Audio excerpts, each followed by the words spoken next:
worried than he looked. When I got to Rome in 1960, I think I was undercooked. You wake up feeling what you feel, what I felt anyway. In the nervousness before an event, you'd ring an ambulance and go in this because something's not right. 9 runners, the 9 finest milers in the world at the moment. The idea in the race was to follow a strategy which I always followed. Finale dei 1500 metri all'Olimpico. Which was to hang around third or fourth for a while, get a feel of the race, and slip to the front with a couple of laps to go and then beat them.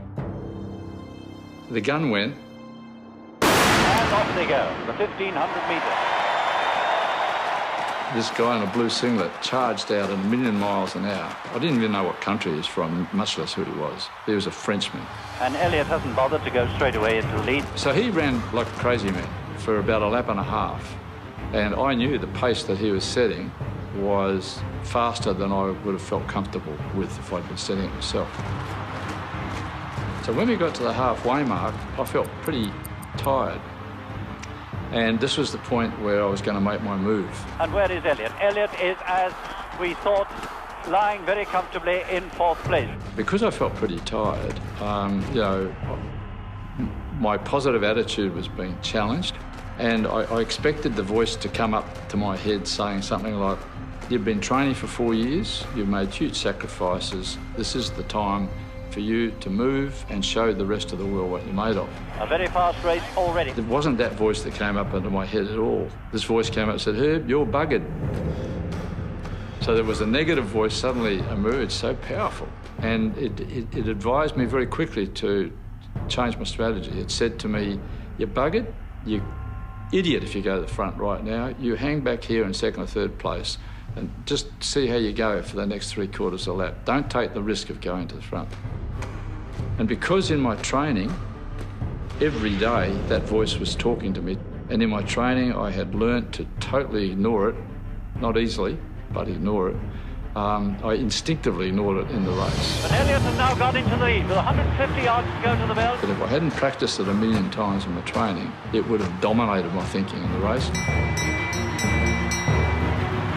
Into the straight he goes, into the back straight. Percy said, "Now, I'm going to be sitting up in this part of the stand, in the back straight.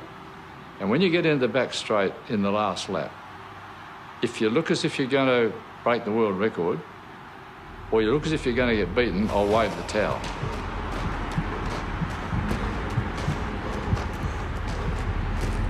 So when we got to the last lap, and I'm in front, and I'm going down the back straight against the wind, so the wind's whistling past my ears. I can't hear how close my competitors are. I'm too frightened to turn around and have a look. All of a sudden, I see Percy waving this towel, and I almost stopped to think, shit, what is that supposed to mean? The thing that was a bit mysterious about it all was that Percy wasn't in the crowd where he said he would be. He had actually jumped the moat, which had these very severe, sharp spikes sticking out of it so people wouldn't jump the moat. And he had all these gendarmes sort of coming in like a V of gendarmes all coming into Percy while he was standing there waving his towel. And he was about as far away from me as that wall over there. Waving. He was right on the edge of the track. And here comes Elliot into the straight. 100 yards to go. This magnificent Australia. I sort of twigged then in this moment of lucidity that I had to run faster anyway, so that sort of... Punching with his arms, looking easy and graceful. A lead of 15 yards over Yazzie of France. And Elliot has 10 yards to go. 5, 4, 3, 2, 1. I knew that man was in a class by himself. Herb Elliot had won the 1,500 metres by the biggest margin in the history of the event. I wouldn't have broken the world record if it hadn't been for that mad bloody Frenchman running so fast in the first lap and a half. Thank you.